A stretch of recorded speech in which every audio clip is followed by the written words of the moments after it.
É um prazer estar aqui com vocês, estou muito feliz. Nós estivemos aqui há 2 semanas atrás, né? O Adriane comentou um pouquinho da nossa vida lá no NASP, nosso trabalho.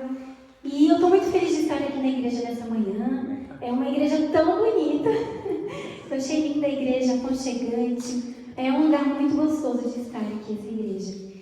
E também é um dia, uma data, um sábado comemorativo, que é um sábado do Ministério da Mulher, não é mesmo?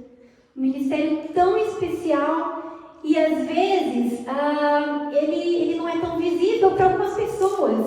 Esses tempos atrás eu estava conversando com um amigo e a gente estava comentando sobre o Ministério da Mulher e ele falou assim para mim: "E o Ministério da Mulher não vai para frente?" Eu fiquei intrigada, mas como? Você está falando do Ministério da Mulher? Como que não vai para frente? A mulher é dinâmica, é ativa, é jeitosa, tem um jeito todo especial, como que não vai para frente? E daí ele falou assim para mim: mulher só traz conflito. Eu falei assim: mas como? Mulher só traz conflito? Da onde está vindo essa interpretação do Ministério da Mulher? Ele falou: olha, o Ministério da Mulher não traz número. Eu falei assim: o que você está querendo dizer com número? Está querendo dizer batismo? Era pastor, né? Que você estava conversando. E eu falei assim: nossa, estou muito intrigada com tudo isso que você falou. E eu só posso dizer o seguinte: se o Ministério da Mulher servir para fortalecer as mulheres da igreja, né, criar um grupo unido para fortalecer a vida espiritual, para trazer a dimensão espiritual para a vida da família, da sociedade, da igreja, eu já acho que vai ser uma bênção. Já é uma bênção o ministério, né? Não é tangível, né, talvez esses aspectos. Mas o Ministério da Mulher é as mulheres se reunindo para fortalecer a vida espiritual, para que isso que elas recebam uma das outras, né, a orarem juntas, a terem a comunhão com Deus, para que isso possa servir para a vida delas, para que elas possam servir as pessoas, servir a sua família. A gente tem tantas demandas, não é mesmo, mulheres? Eu tenho síndrome de pensamento acelerado de todo dia. Né? Como que eu vou, as necessidades, como que eu vou tentar atender todas as necessidades da minha família, do meu marido, da minha casa? Nós temos que virar em mim. Mas eu acredito que esse Ministério da Mulher, ele vem para fortalecer a gente. Para a gente ter um momento, que a gente tem um momento espiritual ali, que a gente pode se fortalecer espiritualmente, que para que isso realmente possa livrar para todas as vidas, todas as instâncias da nossa vida. E eu não sei se vocês conhecem, mas a história do Ministério da Mulher é uma história interessante. Uma mulher chamada Saretta Henry, né, lá nos Estados Unidos, ela casou-se, é uma mulher cristã, não era adventista, metodista, acho que era metodista, e ela casou-se, teve 3 filhos, e depois de 10 anos casada, o marido faleceu. Então ela ficou sozinha, para poder cuidar toda da sua família, poder trazer o sustento, poder ajudar na educação dos seus 3 filhos, e ela teve muita dificuldade de fazer isso sozinha. Ela precisou muito, ela era uma mulher temente a Deus e mesmo assim ela precisou de muita ajuda de Deus para que ela pudesse, nesse momento tão difícil da vida dela, ela pudesse se agarrar a Deus para poder ter uma convicção, para poder ter coragem de lidar com a situação e com essa situação que ela não tinha trabalho, de depender totalmente de Deus.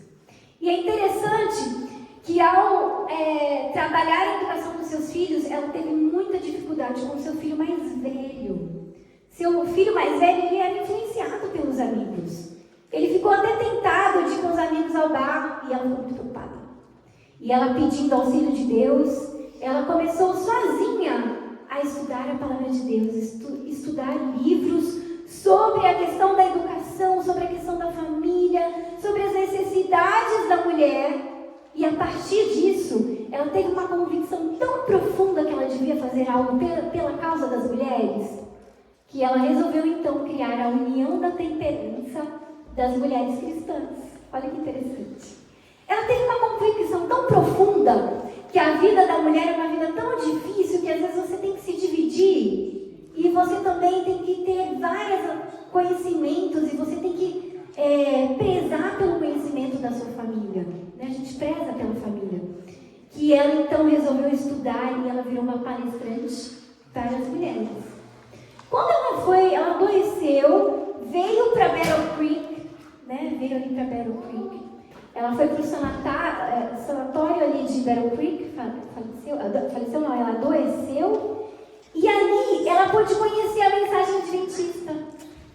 E ela ficou encantada com a noção de temperança da igreja adventista, com todo o plano, com a Ellen White. Eu acho incrível que ela, conversando com a Ellen White, ela teve também a convicção que ela devia ter um ministério para as mulheres também na igreja adventista. Então, conversando com a Ellen White, ela resolveu então fazer o ministério da mulher. E é interessante porque ela trouxe um impacto incrível na igreja dela. Ela começou a conversar com as mulheres, unir as mulheres para ter um grupo de oração, para poder fazer a leitura da Bíblia. E ela começou a mudar de verdade a vida de cada mulher. E essas mulheres também puderam mudar a vida de outras pessoas. Ela criou realmente um impacto na vida da igreja, da sociedade e das mulheres. Então, tenho a dizer no mundo empresarial que uma mulher sozinha ela tem poder. Várias mulheres têm impacto. E eu achei bem interessante, porque essa mulher que criou o Ministério da Mulher, ela tinha o objetivo de causar um impacto, tentando então trazer as mulheres juntas para poderem se desenvolver espiritualmente, mas para que pudesse trabalhar a família, a educação da família do lar, e mais para que isso também pudesse ser de serviço para as pessoas. Então, acho incrível uma mulher que tem convicção, que sabe dos planos de Deus, que ouve a voz de Deus, para que ela pudesse então ter essa convicção do plano de Deus com a vida dela. Ela tinha convicção do seu propósito de vida, né? E eu gosto muito do livro de educação. Eu dou aula no livro de educação. E quando a gente vai ali no livro de educação, a gente percebe que o propósito de vida nossa é o desenvolvimento físico, mental e espiritual, que é pessoal, né? Que é o que é o desenvolvimento espiritual, que é a santificação, mas ele não para por aí, né? Ou seja, eu não posso ser preguiçoso na minha vida espiritual e pessoal. Eu tenho que estar desenvolvendo hábitos. Eu tenho que ter eficiência na minha forma, das minhas competências e capacidades. Mas isso não vai ficar só para mim. Isso vai ter para quê? Para a alegria do serviço nesse mundo e no porvir. Eu acho isso muito riquíssimo, esse significado que Deus dá para a minha vida. Porque diz para mim que eu vou ter que me desenvolver, mas em que isso não vai servir só para mim. Que vai ter um significado que é além de mim. Que vai ser para as outras pessoas.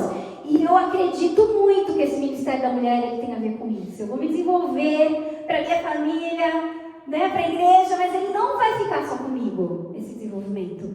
Ele vai servir para muitas outras pessoas, para a alegria desse serviço, dessa abnegação e dessa submissão ao trabalho, ao serviço de Deus, para a causa dele. Então, eu acho que essa mulher aqui, Sarepta Remy, ela tem essa convicção desse plano que Deus tem para a nossa vida, desse serviço. E não é só a felicidade. Que a gente, as pesquisas de desenvolvimento humano vai falar que a felicidade vem do desenvolvimento, né? Dessas capacidades físicas. A felicidade vem disso. Você já viu, já fez na sua vida tentar ter aquele equilíbrio, sabe? De dormir cedo, de ter um trabalho, de se ocupar, de ter um momento de meditação. Você já experimentou esse equilíbrio na sua vida? Eu gosto demais. Porque a gente realmente tem um desenvolvimento, tem uma alegria que vem disso. E desse contato com Deus, esse equilíbrio que nós temos a partir do plano divino na nossa vida. E hoje, então, eu quero falar para vocês, como a gente já sabe, já fez escolha que é sobre Ruth, mas se a gente for pensar aqui, o livro de Ruth, ele é um dos 2 livros que tem um título que como mulher, o nome de uma mulher, não é mesmo? E o significado de Ruth, ele tem um significado bem profundo, o nome de Ruth, que quer dizer amiga compassiva. Ela é uma amiga compassiva. Então, eu acho que ela tem características aqui que podem servir para a minha e para a sua vida também. Então, olha só, quando a gente abre... e outra coisa que eu acho interessante desse livro. Eu acho que esse livro é Hollywood? Porque ele trabalha com tantas temáticas reais da vivência humana, que é a dor, que é a amargura, momentos de muita dificuldade, de tristeza, mas também tem momentos assim de lealdade, de compaixão, da benevolência de Deus, da compaixão de Ruth com as pessoas, mesmo quando ela não precisa, né? Ninguém está esperando isso dela. Ela se mostra compassiva e a gente vê isso pelo próprio nome dela. Vamos abrir o livro de Ruth, para a gente poder aqui acompanhar a palavra de Deus. E a gente pode perceber que o livro de Ruth, ele aparece do nada, né? A gente vai perceber que antes de Ruth vem Juízes. E é muito triste o livro de Juízes. Ele é um ciclo de idolatria, de infidelidade, pessoas degradadas, né? Um momento muito difícil para a nação de Israel, não é mesmo? Quando a gente vai lá no capítulo 21 de Juízes, versículo 25 fala o seguinte: naqueles dias não havia rei em Israel, cada um fazia o que achava reto. Parece que a gente está vivendo momentos assim também, né? A moralidade muitas vezes não está mais fazendo parte. A gente nem pode falar de valores absolutos, tudo é muito relativo, é aquilo que eu acho que é certo para mim, mas é isso, assim não vai haver harmonia entre as pessoas, não é mesmo? Então, cada um fazia o que queria. Quando a gente vai lá no capítulo 17, a gente vai ver que termina no final da mesma forma, naqueles dias, capítulo 17, versículo 6 diz o seguinte: naqueles dias não havia rei em Israel. Cada um fazia o que achava reto. Puxa, isso aqui me diz que eles não estão seguindo os princípios de Deus. Lembra que com o povo Israel, Deus elaborou todo um plano de educação para eles. No deserto, cuidados que Deus tem com a nação de Israel. E aqui, infelizmente, a gente vê que eles estão sendo infiéis a Deus, não é mesmo? Eles não estão mais naquele conserto. Deus queria usá-los para eles reerguerem um reerguimento da nação, das outras nações. Mas aqui a gente vê que eles estão na contramão, né? Eles não estão mais com esse contato, com esse auxílio, com essa aliança com Deus. E aqui, quando a gente vai no capítulo 19, eu só vou resumir para a gente entrar no capítulo de Ruth, no primeiro capítulo de Ruth, acontece algo muito horrível. O levita, que é para ser um homem de Deus, ele casa com uma concubina, vou tentar resumir aqui. A concubina vai embora, larga, separa dele, ele vai atrás da concubina, lá na casa do pai dela, onde ela está. Ele fica alguns dias lá, ela resolve ficar com o levita novamente. Lembra dessa história? E daí no caminho de volta para a casa deles, porque eles moram lá em Belém de Judá, pertinho de Belém de Judá tem Gibeá. E pertinho tem Ramá. Lembra que Ramá, uma escola dos profetas, né? Antigamente. Feita por Samuel. Então, pertinho ali de Belém de Judá, da montanha de Efraim, acontece uma coisa muito horrível. Esse levita, ele está a caminho para casa, mas ele para ali nessa cidade, e alguém vê que ele está na praça, vê que ele está sozinho, já está escurecendo, traz ele para casa, para ele poder ficar seguro. Lembra daquela história de Ló, que os homens queriam fazer algumas coisas? Acontece a mesma coisa aqui, com esse levita. Então o levita, ele dá a mulher dele, né? A pessoa, o anfitrião, oferece a filha, não quer. Então, o levita dá a concubina para ele. E eles fazem coisas perversas com ela. E ela falece. Ela morre. Ele então pega ela, corta ela em pedacinhos e manda... É uma história horrível. Manda para cada tribo de Israel. Porque essa tribo aqui, as pessoas que fizeram isso eram benjamitas. Então, uma história horrível. E a gente vai perceber que é nesse contexto que Elimeleque e Noemi estão, né? Momento aqui de pessoas corruptas, né? As coisas, aqui deveria ser um lugar onde tudo fluía, mas era um lugar que está poluído. Então, a gente começa a história de Ruth tendo essa noção do que está acontecendo na terra onde eles estavam. Perto da onde eles estavam. Tudo isso estava acontecendo. Então, vamos para Ruth. Capítulo 1, versículo 1. Nos dias em que julgavam os juízes, ou seja, nem tinha juiz. No dia, tudo isso que está acontecendo, que ninguém está reinando, cada um faz o que quer, houve fome na terra.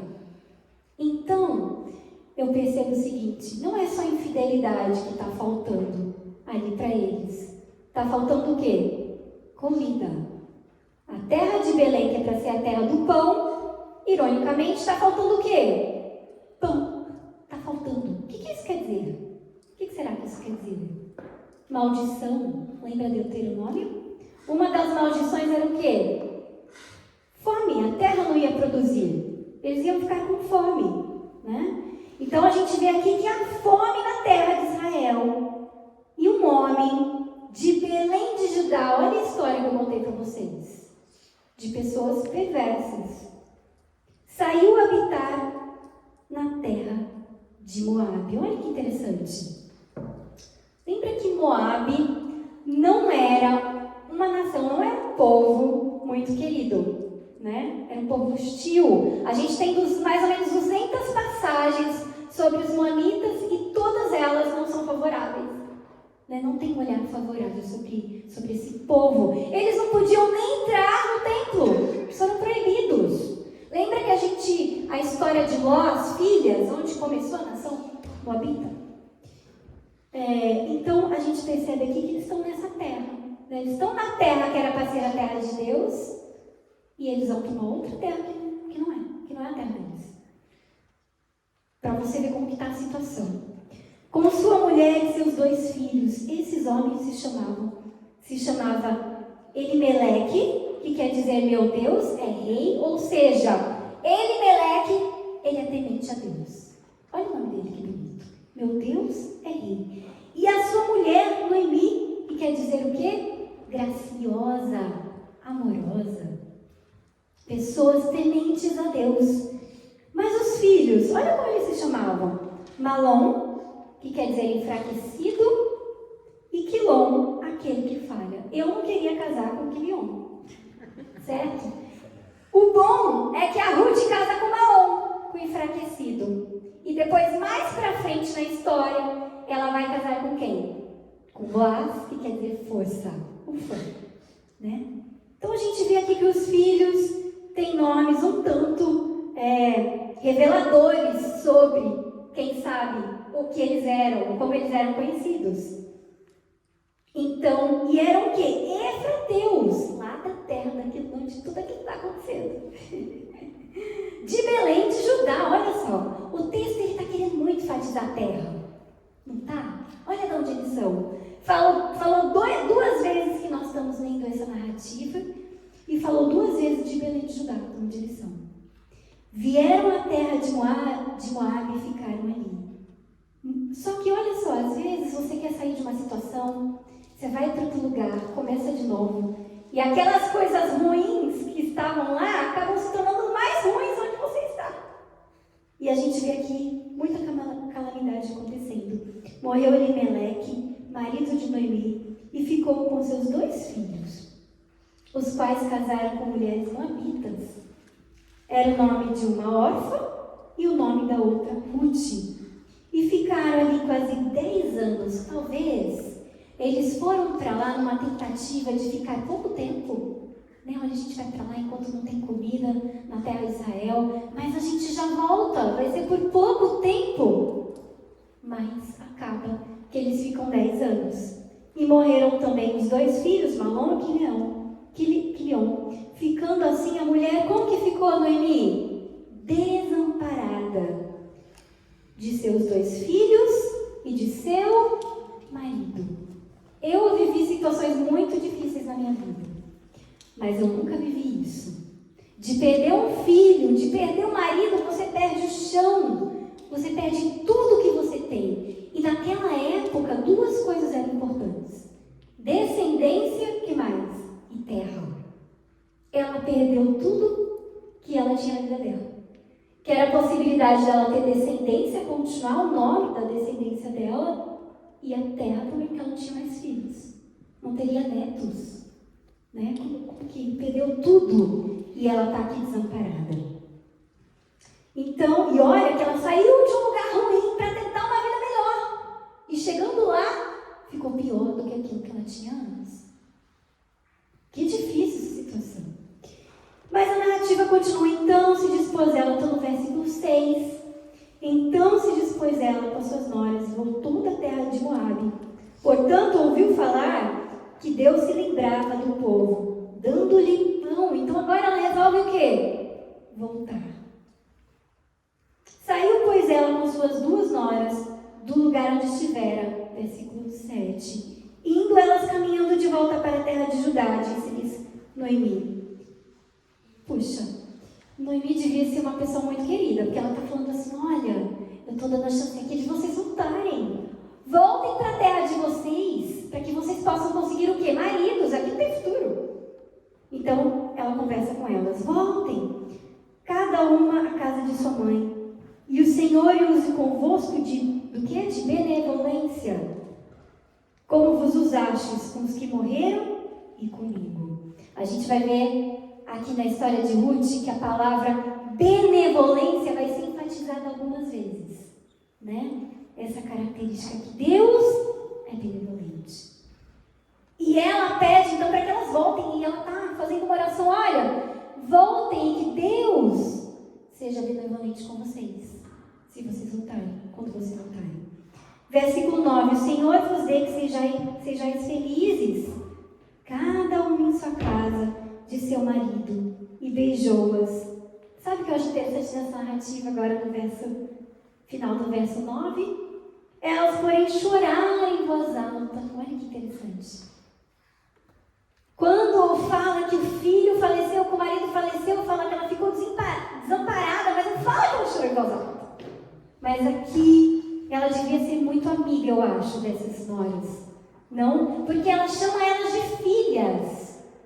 E ela chora em voz alta 2 vezes por elas. Que relacionamento bacana que essa Noemi ela tinha com as noras dela. Ela era amiga e chama elas de filho. E eu acho que é assim que tem que ser. Não é mesmo? É difícil essa relação. A relação é espinhosa. Mas, uma vez que casou, tem que considerar amiga. Não é mesmo? Nós estamos juntos, somos família. Então, elas, porém, choraram em voz alta. E lhe disseram, não iremos contigo ao teu povo.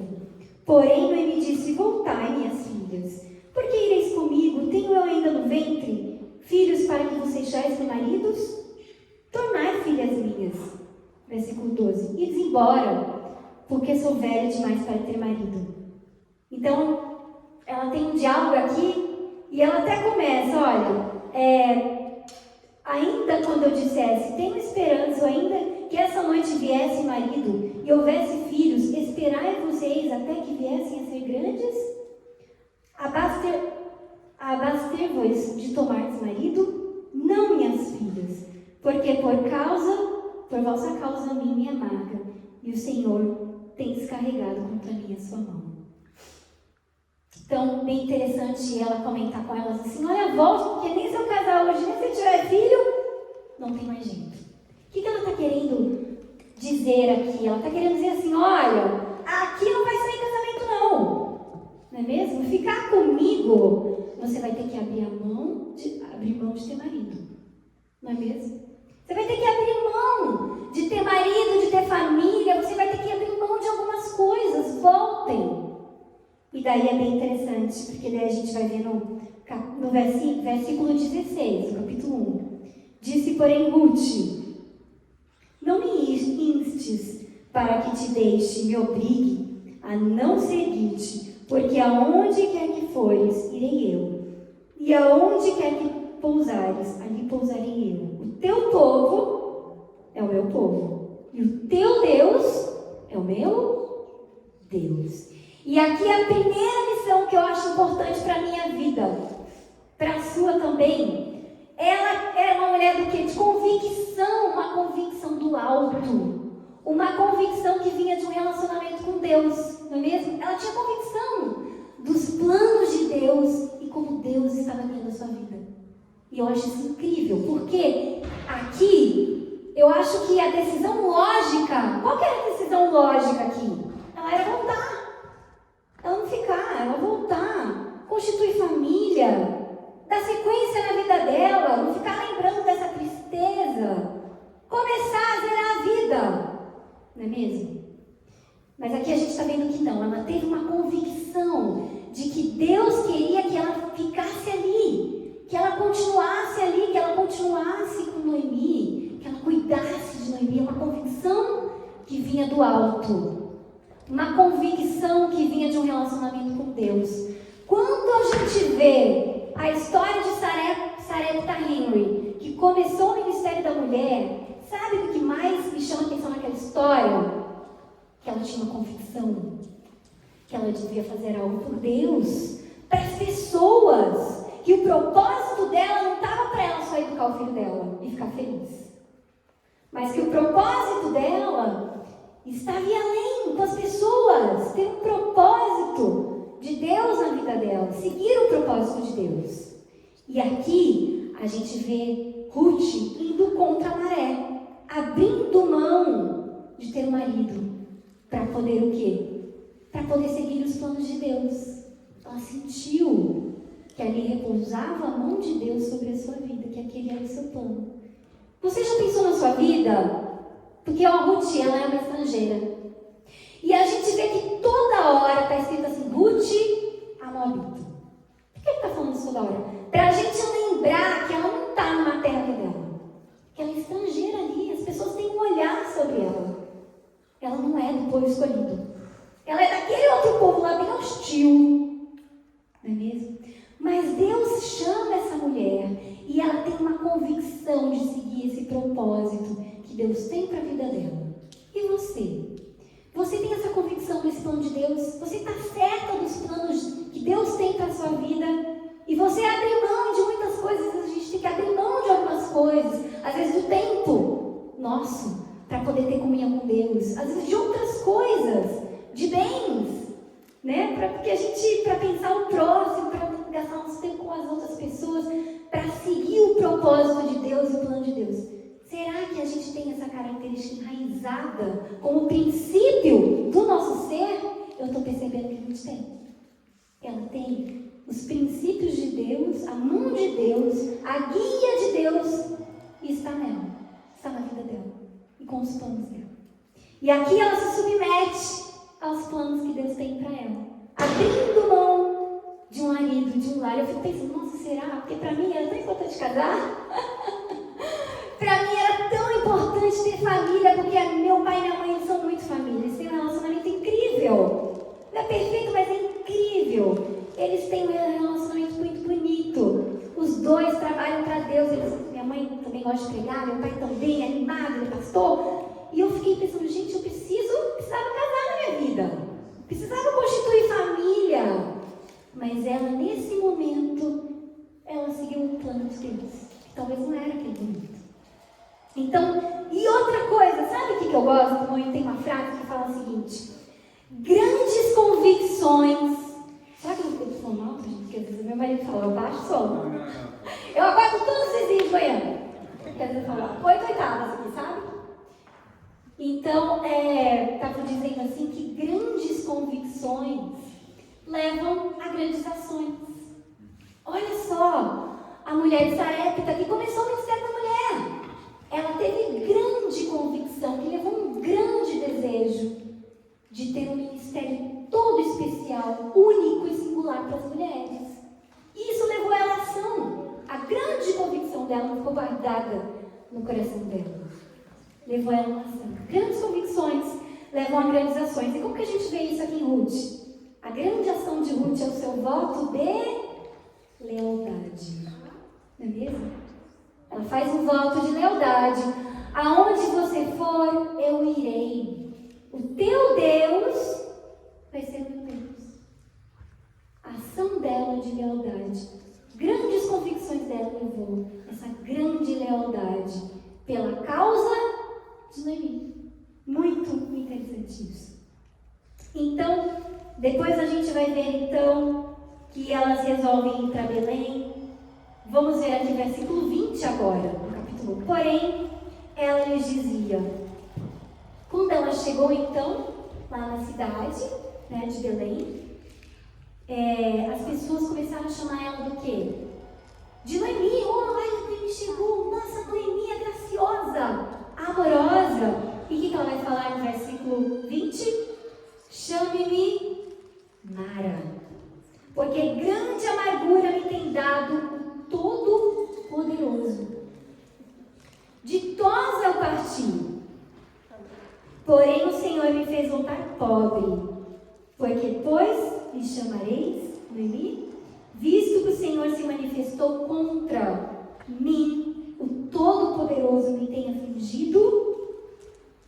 Assim voltou Noemi da terra de Moabe, com Ruth, a sua nora, a Moabita, a estrangeira,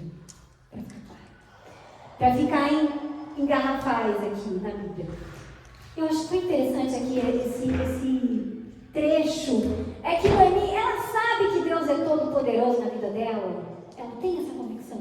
Tem. Mas ela está passando por um momento tão difícil, né? Ela perdeu tantas coisas, ela está tendo tanto sofrimento por causa de tudo que ela passou, que é difícil ela ver o que? A benevolência de Deus. É difícil de sentir a benevolência. É difícil de sentir a presença de Deus. A forma como eu enxergo aqui esse trecho é que ela está colocando para fora os sentimentos dela. Ela sente que Deus esqueceu dela, embora ela sabe que Deus está com ela. É até dúbio, né? Nos momentos difíceis da nossa vida, eu sei que Deus é todo poderoso, Ele pode transformar muitas coisas. E que eu sou usada por Ele, mas nesse momento eu estou sentindo que Ele está presente na minha vida. Eu não estou sentindo a benevolência dEle. Sabe que é interessante? Quando eu tinha 10 anos, eu morei nos Estados Unidos por 3 anos. Meu pai foi fazer um mestrado lá nos Estados Unidos, lá na Andrews. E eu nunca tinha passado por um momento em que minha família passou por dificuldade, assim, alguém da família morreu. Nunca tinha passado. E foi numa sexta-feira, à noite, já bem noite, alguém ligou para meu pai e meu pai contou pra gente o que aconteceu. A minha prima querida, chamada Betinha, ela havia falecido. E o seu esposo, e o seu noivo também. E olha que história muito triste, porque eles estavam indo de Conchal, né, onde minha família mora, para Artur Nogueira, pertinho ali do NASP, 20 minutos do NASP, de Conchal para o NASP. Tinham ido para o casamento civil dessa minha prima, Betinha, estava toda a família presente. Na volta, 2 caminhões se chocaram, teve uma explosão e 8 pessoas morrem. Dentre elas a minha tia, a tia Betinha, o meu primo e outros familiares. Uma história muito triste. O casamento ia ser no domingo. Estava tudo preparado, ia ser o casamento do ano. O pessoal estava falando isso há um tempo. Porque o meu tio ele foi missionário na África por 20 anos. Então, uma família tradicional, adventista, eles iam casar, aquele casamento lindo. Mas eles faleceram. E aquilo me chocou bastante. Falei, nossa, como que a vida é triste. Pela primeira vez eu percebi como criança, puxa, não é só alegria a vida. Tem muita coisa triste. Tem muita coisa que dói a vida, nos dói. E curioso que quando eu voltei, depois de 3 anos, eu voltei para o Brasil. Meu pai ficou 3 anos lá. 3 primos meus saíram da igreja por causa dessa história. E eu fui conversar com eles. Eu falei, mas como que isso aconteceu? Como que ele saiu da igreja? Fui conversar com 2 são primos mais próximos. Eu perguntei, mas por que vocês resolveram sair da igreja? Qual foi a razão que vocês encontraram? Que outro plano de vida que vocês enxergam melhor do que esse plano que Deus tem pra gente? E eles falaram assim, olha, a tia Elisa morreu, a tia Betinha morreu. E se Deus ama tantas pessoas e cuida tanto, por que deixou o sofrimento desse acontecer? Então eu conversei com eles, eu tentei conversar com eles e falei assim, mas Jesus não veio a essa terra e teve o maior sofrimento, Ele também não deixou de ter sofrimento na vida dele. Ele não se eximiu de ter o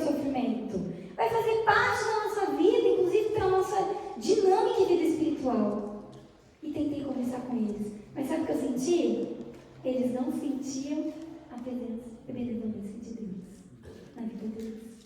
E fiquei muito triste. Um deles até retornou, mas tem ainda outros dois que essa experiência marcou a vida deles. Eu percebo aqui que Noemi, ela entende que Deus existe, mas ela ainda está magoada, ela ainda está ressentida, né? Que é natural quando acontece uma coisa tão triste, às vezes, na nossa vida. Vamos para o capítulo 2, então. Versículo 1. Tinha Noemi um parente de seu marido, senhor de muitos bens, da família de Elimeleque, o qual se chamava Boaz. Ruth, a moabita, disse a Noemi: deixa-me ir ao campo e apanharei espigas, atrás daquele que me favorecer. Ela lhe disse: vai, minha filha. Então ela tendo diálogo com a Noemi. E Noemi fala: vai então ao campo para você colher espigas. Ela se foi, chegou ao campo e apanhava após os segadores. Por causalidade, entrou na parte que pertencia a Boaz. Eu não acho que por casualidade, né? Mas aqui diz que por casualidade ela entrou no de Boaz. E eis que Boaz veio de Belém. E disse aos segadores: ó Senhor, seja convosco. Respondeu-lhe eles: o Senhor te abençoe. Depois perguntou Boaz ao servo, encarregado dos segadores: de quem é esta moça? Mostrou interesse aqui, né? Respondeu-lhe o servo: esta é a moça moabita, que veio com Noemi da terra de Moabe. Disse-lhe ela: deixe-me rebuscar espigas e ajuntá-las entre as gavelas, após os segadores. Assim ela veio, desde pela manhã até agora, menos um pouco que esteve na choça. Que mulher trabalhadeira, né? Que exemplo, né? Diz que mulher preguiçosa não funciona não, na família. Como que vai ter quando ter bebê? Eu falo para as meninas, quando eu falo: gente, não dá para, já aproveita agora, ser bem trabalhadeira, porque daí você vai estar preparada para a vida real, né? E a gente vai vendo então aqui no versículo 8. Então disse Boaz a Ruth: ouve, filha minha, não vai escolher em outro campo, porém aqui ficarás com as minhas servas. Verso 9: estarás atento ao campo que cegarem e irás após elas. Não dei ordem aos servos que te não toquem. Quando tiveres sedes, vai às vasilhas e bebe os que os servos tirarem. Ou seja, a gente vê aqui, quando a gente, não sei na sua Bíblia, mas na minha Bíblia, o tópico aqui é que Boaz fala a Ruth de que forma? Como que está na sua Bíblia aí? Que forma que Boaz fala com a Ruth? Benignamente. Benignamente. Então, ele teve o quê? Benevolência para com Ruth. E Ruth, quer saber por que ele está sendo bem? Porque eu falei que benevolência é uma tônica nessa história. Ela quer saber: mas por que você está me tratando assim? E a gente vê isso no verso 10. Como é que me favoreces e fazes caso de mim, sendo eu estrangeira? Ela pergunta para Boaz. E no versículo 11 a gente tem: respondeu Boaz e lhe disse: bem me contaram tudo quanto fizestes a tua sogra, depois da morte de teu marido, e como deixastes a teu pai, a tua mãe, a terra onde nascestes, e viestes para um povo que dantes não te conhecia. Puxa, aqui eu tenho a segunda lição. Qual era a primeira lição que a gente viu? Convicção dos planos de Deus para a sua vida. Segunda lição que eu tiro aqui dessa lição de Ruth é que quando eu sou íntegra, eu tenho poder do que? De influência sobre as pessoas. Quando eu tenho um caráter de Deus, né? Quando a mulher tem um caráter de Deus, ela se torna reconhecida por onde quer que ela vá. Não é mesmo? A gente está vendo Ruth aqui. Ela é uma estrangeira e de repente Boaz fala para ela: eu sei o que você está fazendo.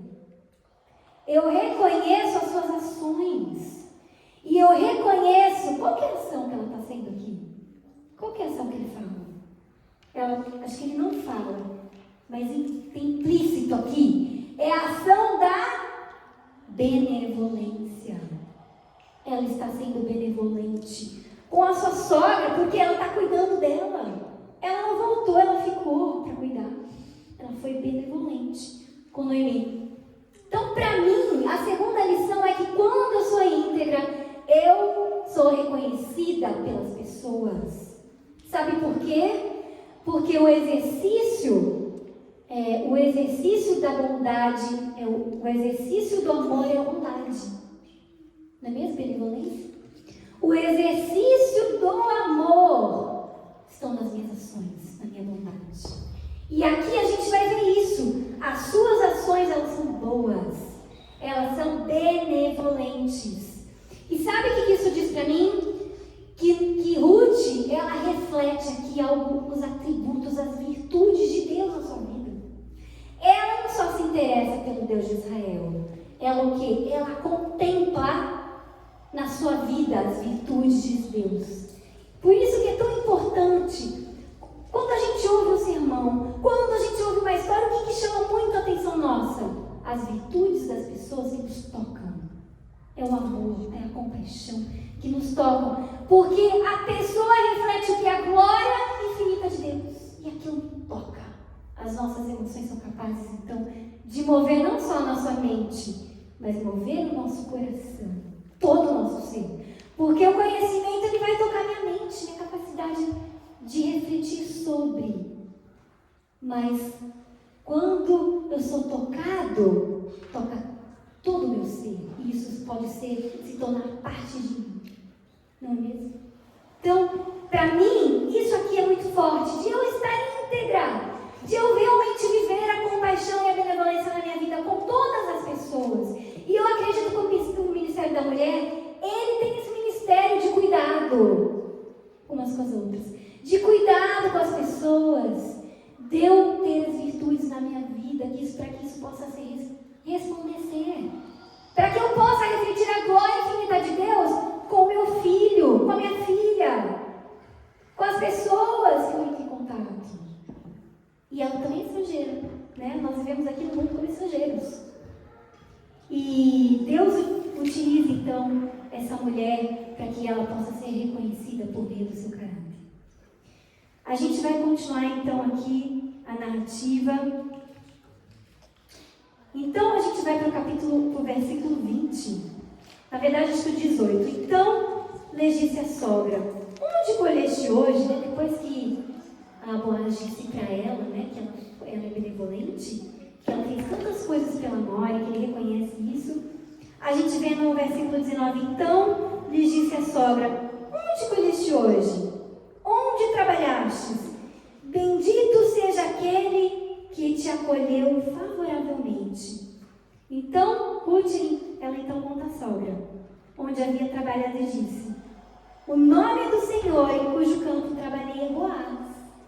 Então Noemi disse à nora: bendito seja ele do Senhor, que ainda não te deixou a sua...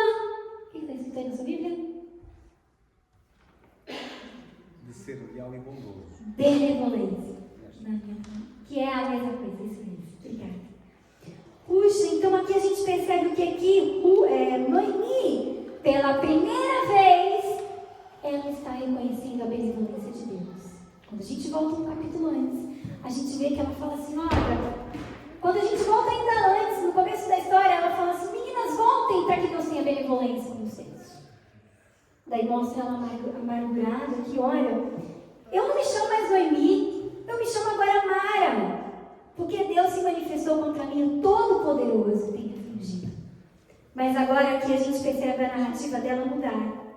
E ela diz o seguinte: bendito seja o Senhor que não tem deixado a sua benevolência. Então, aqui a gente vai perceber que Noemi, ela percebe a benevolência de Deus através de Ruth. Ela vai perceber que Deus vai dar esse cuidado para com a vida dela, vai mostrar a sua presença e a sua benevolência, o seu cuidado através da vida de Ruth. E é a primeira vez que a gente vê então aqui Noemi ter esse olhar de Deus com a sua benevolência, a sua presença ali na vida dela.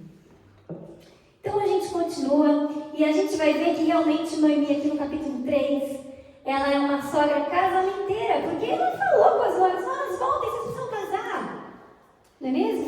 E aqui com Ruth, ela vai fazer o seguinte. Aqui com Ruth, ela vai falar assim, olha, Ruth, hoje você vai se banhar, você vai colocar perfume, você vai se vestir a sua melhor roupa, e você vai lá para a eira. E como é de costume, ninguém vai te ver. E você vai deitar na cama de Boaz, você vai descobrir os seus pés e vai ter essa proposta do resgatador aqui com Boaz. Então, a gente vê que Noemi é uma sogra casamenteira. As sogras, geralmente as mães são casamenteiras. E aqui a sogra também não é. Então, a gente vai ver que ela, então, faz conforme Noemi tinha conversado com ela. Então, a gente vai no versículo 8 do capítulo 3. Sucedeu que pela meia-noite, assustado, o homem sentou-se e eis que uma mulher estava deitada aos seus pés. Disse ele, quem és tu? E ela respondeu, sou Ruth, tua serva. Estende a tua capa sobre a tua serva, porque tu és resgatador. Disse ele, bendita seja tu do Senhor, minha filha, melhor que a tua última benevolência, que a primeira. Pois não fostes atrás de jovens, quer pobres ou ricos. Nossa, mais uma vez aqui, a gente vê Boaz chamando a atenção aqui de que característica de Ruth? A benevolência dela. De ela, mais uma vez aqui, estar escolhendo um homem não baseado se ele era jovem ou se ele era rico, mas baseado aqui nessa benevolência que ela teve com ele e também com Noemi. Então, a gente vai ver então aqui que tem todo um processo para ele se tornar resgatador. Ele vai conversar com a primeira pessoa do levirato, não é mesmo? E depois que ele conversa com essa pessoa tem interesse nas terras, mas não tem interesse no casamento com Ruth. Então daí Boaz vai selar então, como de costume, o seu resgate das terras e do negócio aqui com Ruth. Então, ele diz no capítulo, agora a gente está no capítulo 4, versículo 8. Disse, pois, o resgatador a Boaz, compra tu, e tirou o calçado. Então Boaz disse aos anciãos e todo o povo, sois hoje testemunhas de que comprei da mão de Noemi tudo o que pertencia a Elimeleque, a Quilion e a Malom, e também tomo por mulher Ruth, a Moabita, que foi esposa de Malom, para suscitar o nome deste sobre a sua herança, para que esse nome não seja exterminado dentre seus irmãos e da porta da sua cidade. Disto sois hoje testemunhas. Interessante, então. A gente está vendo aqui que Deus, por meio de Ruth e Boaz, está estabelecendo o que na vida de Noemi? Um resgate. O resgate das terras dela. Não é mesmo? Está resgatando as terras dela, porque ela ia perder tudo isso. E Deus, então, mostra aqui a primeira forma de resgatá-la, a partir das terras que eram do seu marido. Então, no versículo 8 continua, todo o povo que estava na porta, os anciões disseram, somos testemunhas, ó Senhor, faça essa mulher que entra na sua casa como Raquel, como Lia, que ambas edificaram a casa de Israel. E tu, Boaz, age valorosamente em Efraim, e faze nome afamado em Belém.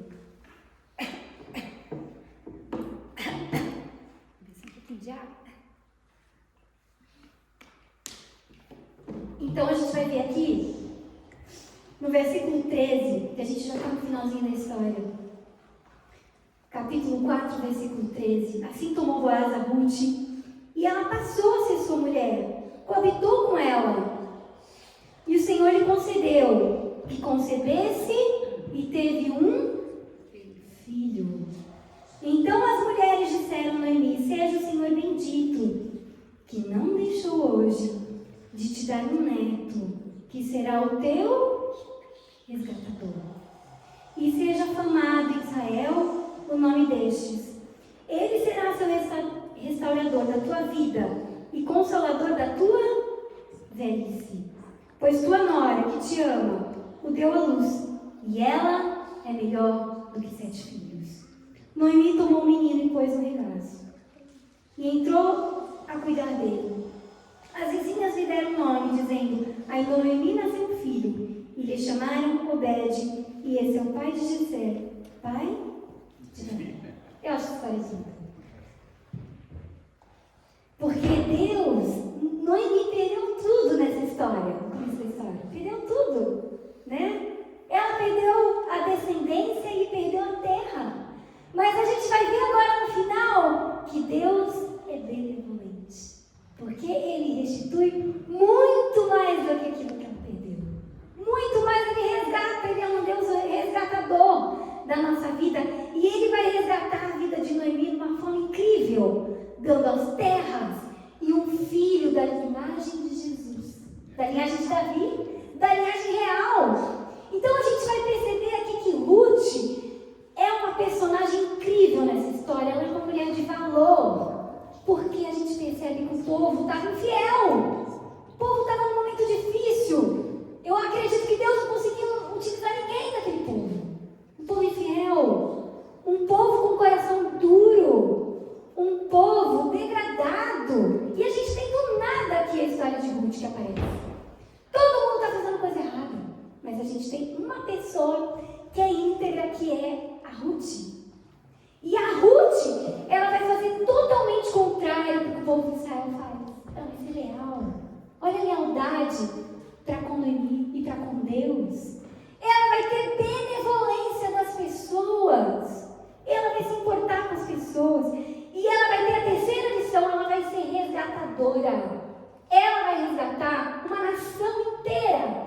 E ainda, ela vai levar em si todas as outras gerações até a linhagem de Jesus. Ela fez parte da história de Israel. E ela era estrangeira. Ninguém esperava nada dela.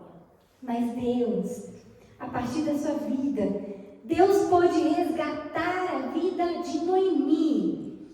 Ensinar que Deus é benevolente, sempre Ele está presente a partir da sua benevolência. E ela, como uma pessoa, a Ruth, como uma amiga compassiva, ela pode revelar o caráter das pessoas e ter uma influência, um impacto. Lembra que eu falei que uma mulher sozinha ela tem poder, mas juntas tem impacto.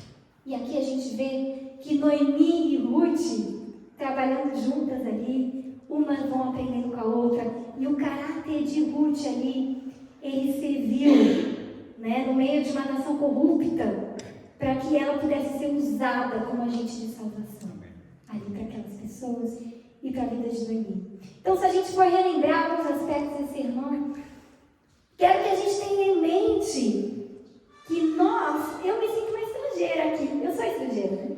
Mas eu me sinto nessa terra. Não é? Quando a gente olha a história de Abraão e Sara, eles se achavam estrangeiros, eles nunca chegaram na terra prometida. Eles se sentiam como estrangeiros nessa terra. Mas eles esperavam uma terra em que o arquiteto era celeste, uma arquitetura celestial, uma pátria superior, enquanto nós estamos nessa terra. E eu acredito que Deus pode nos usar como estrangeiros também nessa terra. Amém.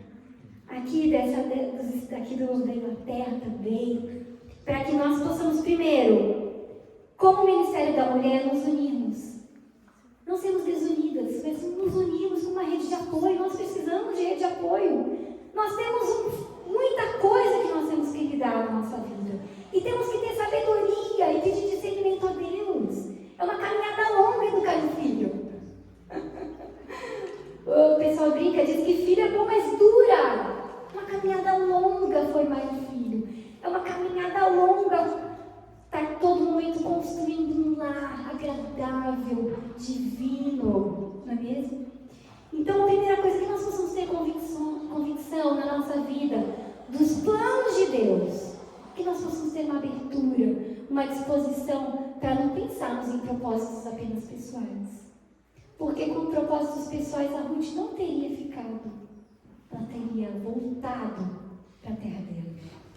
Segunda coisa, que nós possamos ter uma convicção, e essa convicção leve à ação, grandes convicções levam à ação. Que nós possamos agir. Amém. Agir na nossa família, agir na forma como a gente trata as pessoas, agir com a sociedade. Não guardar para a gente todo esse conhecimento maravilhoso que nós temos, esse plano divino, fantástico que é o plano da salvação, que não há outro desenvolvimento melhor que este. E não há outro caminho para a felicidade do que este.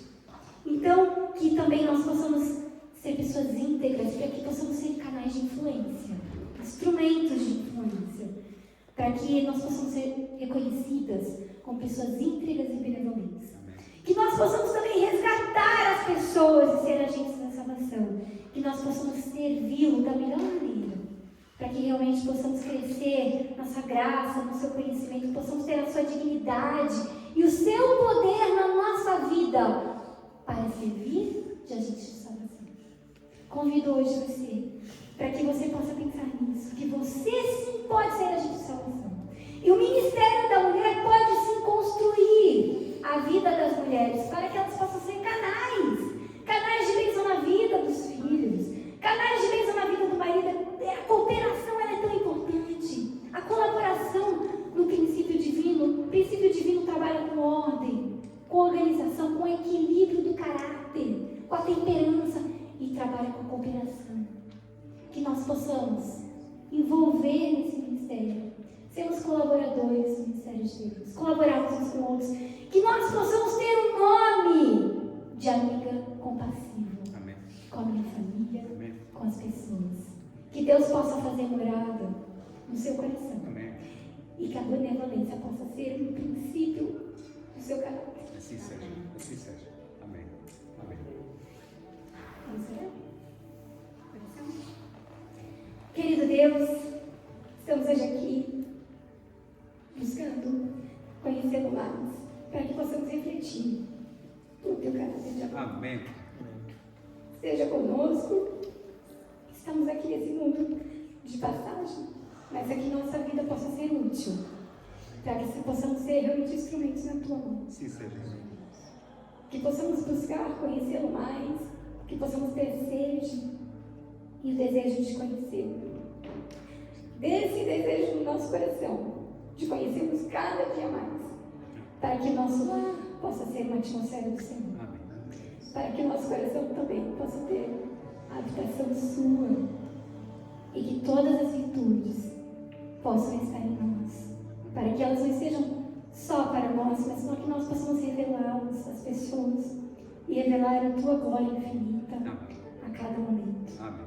É tão difícil testemunharmos às vezes não vemos ambiente, não vemos condições, mas que o Senhor possa colocar esse desejo ardente, essa convicção da tua verdade e da tua mensagem, para que possamos ser agentes de salvação para as pessoas nesse mundo tão carente de ti. Ó Senhor, constrói nosso coração, constrói, restaura nossa vida, para que possamos ser usados por ti. Auxilia-nos a dar a tua direção a cada momento, a cada decisão, a cada pensamento que possa ser levado a ti, ao teu trono. Esteja com a nossa vida, para que possamos ser pessoas que saibam edificar as outras pessoas nas nossas conversas, nos nossos pensamentos, na nossa forma de ser, que possa ser sempre edificante para o teu reino. Que podemos edificar as outras pessoas. Que não venhamos construir nossa vida no castelo de areia, mas que venhamos construir a nossa vida com vista para o teu reino e para a pátria desejada dos altos céus. Em nome de Jesus. Amém.